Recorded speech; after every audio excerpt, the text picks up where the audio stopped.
বেটা, এতেই কাবু। ভালো করে কোপা বেটা, গাছের নিচে একটু গোবর সার দিয়ে দিস, দেখবি গাছ কত সুন্দর ফল দেবে। মামা, কিছু বললে? কই না তো। মামা, আমি না মাঝে মাঝে আমাদের এই বাগানে কাকে ঘুরে বেড়াতে দেখি। তুমি কি কিছু খেয়াল করেছো? সে আমিও অনুভব করেছি। আমার মনে হয় আমাদের এই বেল গাছটাতে কোনো ব্রহ্মদৈত্য থাকে। কি বলো মামা? এ তো সাংঘাতিক। তাহলে এতদিন ওঝা ডেকে তাকে তাড়াওনি কেন? আরে, ভূতেরা তো গাছের ফুল চুরি করে না, আর গাছের ফলও খেতে পারে না। এই ব্রহ্মদৈত্য থাকায় ভালোই তো হয়েছে, বিনা পয়সায় একজন পাহারাদার পাওয়া গেছে। এতে বরং চোরেরা এই বাগানে আসতে ভয় পাবে। বলাই, বলছিলাম দক্ষিণের গোরস্থানের পাশে নাকি একটা মস্ত বড় জঙ্গল আছে। শুনেছি ওখানে নাকি অনেক অজানা গাছ আছে। তবে কি আজ সন্ধ্যের আগে যাবি নাকি সেখানে? গোরস্থানের পাশের ওই বড় জঙ্গলটা? বন্ধুদের কাছে শুনেছি জঙ্গলটা নাকি খুব ভয়ঙ্কর। আরে হুস হুস, ও সব কিচ্ছু না। তুই তো যাবি আমার সাথে, আর তোর মামা যেখানে আছে সেখানে ভয় কিসের শুনি? হ্যাঁ, বেশি চিন্তা করিস না, একটু পরেই সন্ধে হয়ে যাবে, তার আগে বেরিয়ে পড়ি, চ।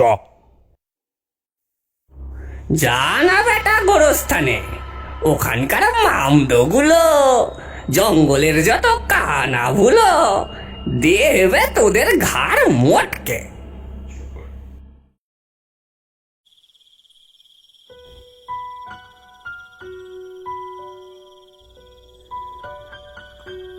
ঠিক গোরস্থানের পাশেই দেখতে পেলাম সেই ঘন জঙ্গলটা। মামা, একটু সাবধানে যেতে হবে কিন্তু। ধুর বোকা, এত ভয় পেলে চলবে কি করে? হ্যাঁ, বাপরে বাপ, এ জঙ্গল তো পুরো অন্ধকার, আমি তো কিছুই দেখতে পারছি না। সেই জন্যই তো আমি একটা টর্চ এনেছি। এই দেখ, ওই তো একটা কলা গাছ দেখতে পাচ্ছি। গাছটা কেমন অদ্ভুত, তাই না মামা? হ্যাঁ, অদ্ভুত গাছ খোঁজার জন্যই তো আমরা এই ঘন জঙ্গলে এসেছি।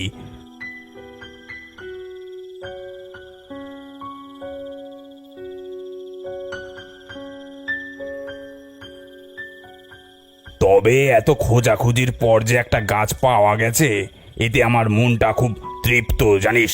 না মামা, গাছটা দেখো কেমন অদ্ভুত, শুধু একটা পাতা হয়ে রয়েছে। সাধারণ গাছে তো কখনো একটা পাতা থাকে না। আরে বলাই, তুই ভয় পাচ্ছিস কেন? আমার মনে হচ্ছে এই গাছে অনেক কলা ধরবে, দেখে নিস।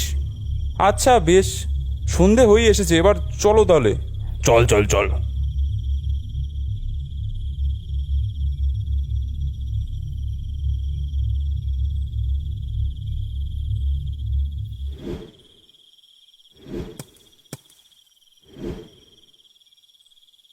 সেদিন রাত্রে খাওয়া সেরে একবার বাগানের দিকে গিয়েছিলাম। দেখলাম বিকেলের লাগানো কলা গাছটার মধ্যে বেশ বড় একটা কলা হয়েছে। আমি দৌড়ে মামার কাছে গেলাম। মামা, মামা, মামা, আমাদের লাগানো কলা গাছটার মধ্যে কলা হয়েছে, তাড়াতাড়ি দেখবে এসো। বাহ, এত তাড়াতাড়ি? চল চল চল, দেখি কেমন হয়েছে কলা গাছটা। মামা এসে গাছটা দেখল, আর গাছে হওয়া একটা মাত্র কলাটাও দেখল। দেখে মামা একটু অবাকই হলেন। কেমন যেন একটু অদ্ভুত দেখাচ্ছে গাছটা। কলাখানাও তো বেশ বড় মাপের, এরকমও কি হয়? ও মামা, এত কি ভাবছো? কিচ্ছু না রে, গাছখানায় বড় অদ্ভুত মনে হচ্ছে, জানি না কেন। যাকগে, গাছটা বড় হয়েছে, আবার ফলও দিয়েছে, এটা দেখেই শান্তি।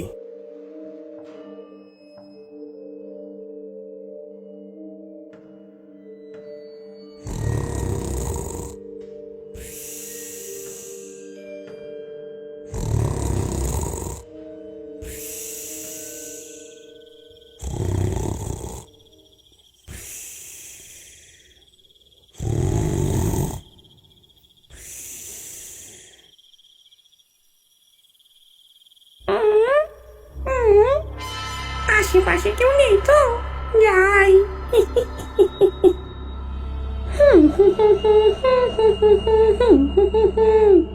ইচ্ছা। কে কে কে কে ওখানে? এই যে আমি। কে কে তুই? কি করছিস এখানে? আমি ডাইনি, একটু শাক কুড়োতে এসেছি গো। আমার ছেলেপুলেরা না খেয়ে আছে, এখান থেকে একটু শাক নিয়ে ওদের শাক ভাত খাওয়াবো গো। ও, শাক কুড়োতে এসেছিস? ঠিক আছে, তবে বাকি গাছগুলোয় কিন্তু একদম হাত দিবি না। না না, আমি এই শাক কুড়িয়েই চলে যাব। ঠিক আছে, আমি ঘুমাই। ঘুমে চোখ জুড়িয়ে আসছে।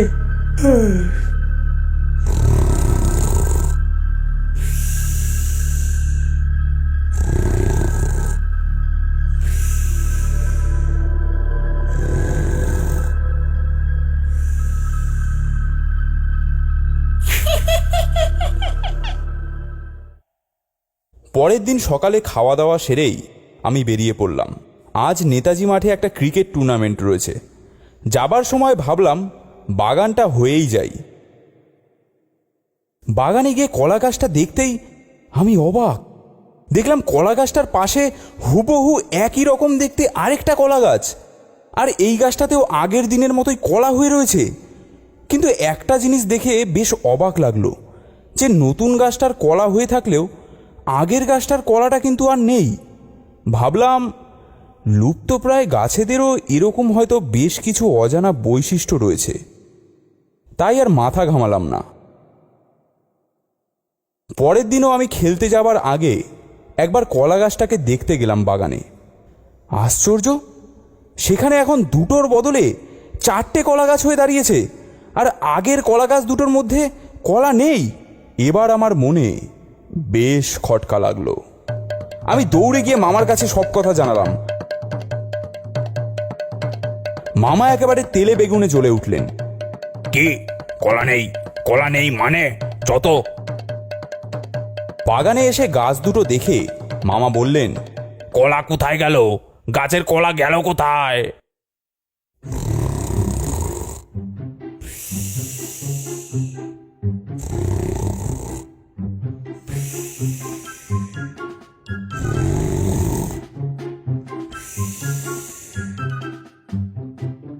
বলাই, লগাটা নিয়ে আয় তো দেখি।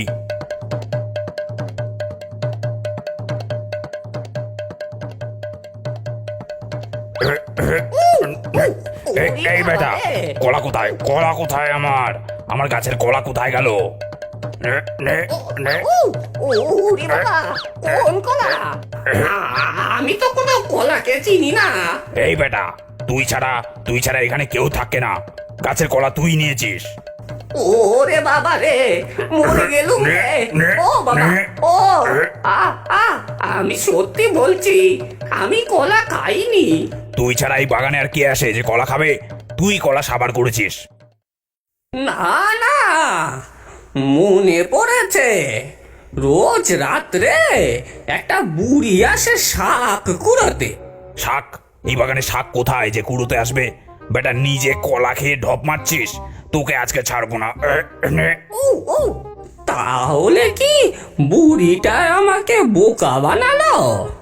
ওরে বাবা, ওরে বাবা রে, ওই বুড়িটা রোজ আসে, আজকেও আসবে। মামা, আমার মনে হয় ও সত্যি কথাই বলছে। সত্যি বলছিস? একেবারে সত্যি। তবে বেটা, একটা বুড়ি এসে কলা নিয়ে যায় আর তুই দেখবি না বেটা? ঠিক আছে, আজ রাত্রে আমরা পাহারা দেখব কোন বুড়ি আসে কলা চুরি করতে। হ্যাঁ।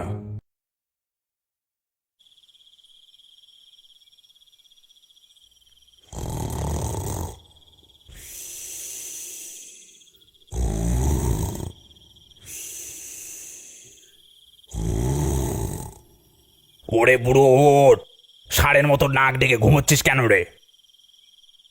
কি গো মামা, কাউকেই তো দেখতে পাচ্ছি না।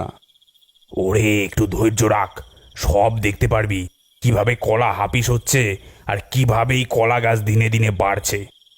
শ্শ্, চুপ চুপ, কেউ যেন আসছে মনে হচ্ছে, এই বাগানের দিকেই হেঁটে আসছে। হ্যাঁ, ওই তো একজন সাদা শাড়ি পরা ভদ্র মহিলা, তার হাতে আবার একটা লণ্ঠনও আছে দেখছি, কিন্তু মাথার ঘোমটাখানা এতটাই টানা যে তার মুখ দেখবার কোনো উপায় নেই। কেমন গা ছমছম করতে করতে আসছে দেখো। তাই তো দেখছি, তবে মহিলাটা বেশ রহস্যময় আছে, এ কোনো সাধারণ মানুষ মনে হচ্ছে না। ওই দেখো মামা, কলা বাগানেই ঢুকলো, চলো আমরাও যাই। না, এখন যাওয়া ঠিক হবে না, বেরোনোর সময় ধরবো। কি ব্যাপার, এত রাতে আপনি এই বাগানে কি করছেন? গাছে দেখলাম বেশ বড় বড় কলা হয়েছে, তাই বাচ্চাদের খাওয়ানোর জন্য দুটো কলা নিলাম, এবার বাড়ি যাই।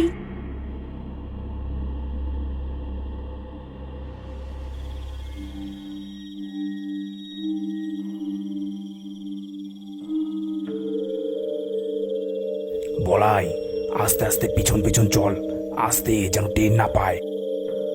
মামা, এ তো সেই গোরস্থানের পথ, যে পথে এসে আমরা ওই কলা গাছের চারা নিয়ে গেছিলাম। তাই তো দেখছি, কিন্তু এখানে কোনো বাড়িঘর নেই বলেই তো জানি, কিন্তু এই মহিলার যাচ্ছে কোথায় সেটা আমাদের দেখতেই হবে।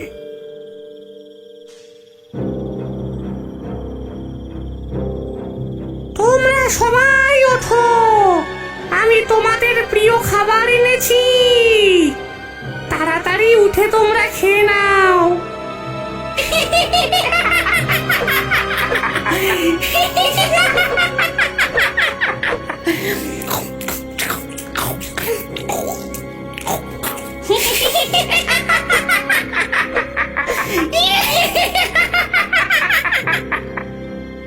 আমরা দেখলাম সেই কলার বীজগুলো সংগ্রহ করে মহিলাটা আবারও কলা বাগানে গেল, সেই কলার বীজগুলো চারিদিকে ছড়িয়ে দিল, আর মাটিতে বীজ পড়ার সাথে সাথেই গাছগুলো কেমন চোখের নিমেষে তরতর করে বেড়ে উঠল এবং গাছে একটা করে কলাও হয়ে গেল।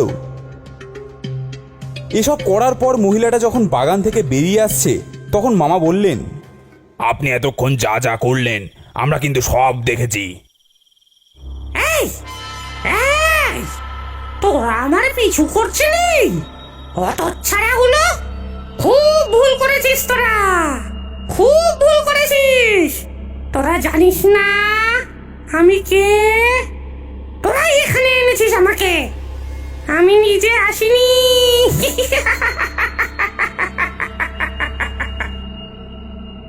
মামা, মহিলাটা এরকম ভূতেদের মতো হাসছে কেন? আমরা নিয়ে এসেছি, আমরা নিয়ে এসেছি মানে? হ্যাঁ হ্যাঁ, তোরাই গোরস্থানের পাশের জঙ্গল থেকে কারা কলার চারাটা এনেছিল? কেন আমরাই? কিন্তু চারা গাছের সাথে তোমার এখানে আসার কি সম্পর্ক?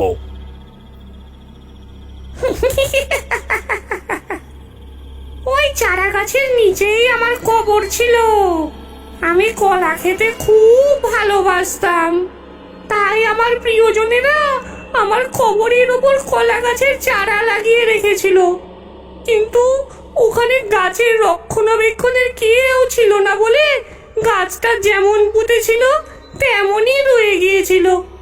তোরাই তো গাছটাকে নিয়ে এত যত্ন করে কত বড় করে তুলেছিস। যতক্ষণ না পর্যন্ত আমি 100টা কলা খেতে পারছি আর গোরস্থানের সবাইকে খাওয়াতে পারছি, ততক্ষণ পর্যন্ত তোরা আমার কলা বাগানের কিচ্ছু করতে পারবি না। মামা, আমি তোমাকে ওই জঙ্গলে যেতে মানা করেছিলাম, কিন্তু তুমি আমার কোনো কথা শুনলে না। আমি মনে মনে ভেবেইছিলাম কিছু একটা খারাপ হবেই, ঠিক সেটাই হলো। এবার কি হবে? তুই শুনলি না পেতনিটা কি বলল? ওরা খালি 100টা কলা খাবে, আর 100টা কলা খাবার পর গাছের সব কলা তো আমাদেরই, তুই চিন্তা করিস না কিছু।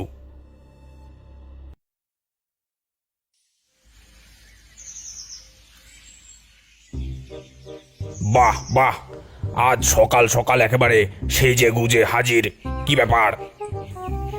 একটু দেশের বাড়ি যাচ্ছি রে, সে কবে গিয়েছিলুম, মনটা বড় টানছে রে। ঠিক আছে, যাও ঘুরে আসো। গাছখানা আবার অন্য কোনো ভূতকে দিয়ে দিস না, আমি তাড়াতাড়ি ফিরে আসবো, চলি।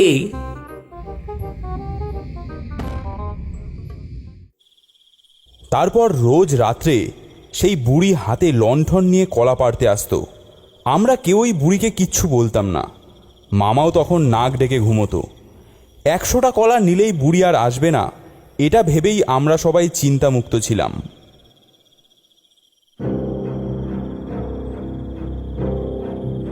এনেছিস এনেছিস ওই দে দে দে দে কলা দে আমার কলা দে কলা খাবো কি মজা। দেখো বাছারা, তোমাদের আমি কলা খাওয়াচ্ছি, কিন্তু তোমরা আমার স্বামীকে খুঁজে দেবে তো?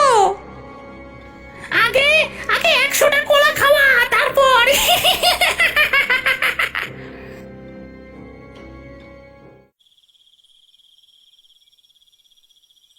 কে হে তুমি স্যান্ডো বাবা? কি চাই এখানে? আই এম এখানে দিয়েছে পারি ফ্রম মাই গ্রামের বাড়ি, নাম আমার ব্রহ্মচারী। বাহ বাহ, সে তো বুঝলাম, তবে এই চশমা, এই স্যান্ডো গেঞ্জি পেলে কোথায়?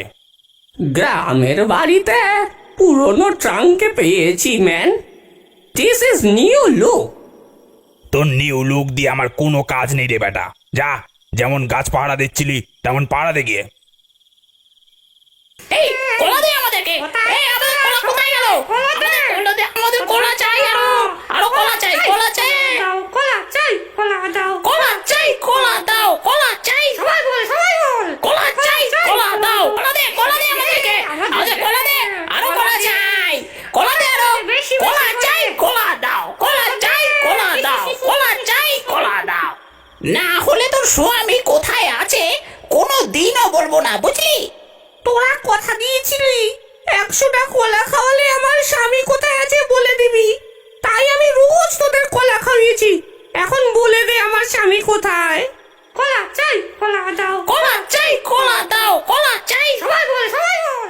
এই এই এই এই এই এই গেলুম রে। এই বুড়ো, এই কে রে তুই? কে? এই গেঞ্জি, এই চশমা তো আমার স্বামীর, তুই কোথা থেকে পেলি বুড়ো? এই চশমা গেঞ্জি ওর স্বামীর, এগুলো আমার, আমি গ্রামের বাড়ি থেকে এনেছি, বুঝলি, সেই করিমগঞ্জ থেকে। করিমগঞ্জ? তোর নাম কি রে বুড়ো? গোবর্ধন। তুমি তুমি সেই গবু, তুমি আমার হারানো স্বামী। কোথায় কোথায় খুঁজেছি তোমায় তুমি জানো? তুমি তুমি সেই শকুন্তলা, মানে আমার সাবু। হ্যাঁ গো, আমি তোমার সাবু। সাবু, তুমি ফিরে এসেছো? তোমাকে ছাড়া আমি এতদিন কত কষ্টে থেকেছি। আর কষ্টে থাকতে হবে না, এবার আমি আর তুমি মিলে চলে যাব দূর দেশে। এই রে, বুড়ি নিজের বরকে খুঁজে পেয়ে গেছে, চল চল চল চল, পালা, কেটে পড়, কেটে পড়।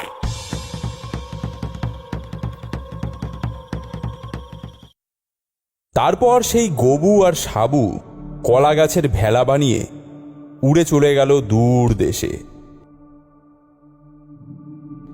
এত দিন অপেক্ষা করে এত ঝামেলাঝাটি করার পরেও আমাদের কিন্তু আর কলা খাওয়া হলো না।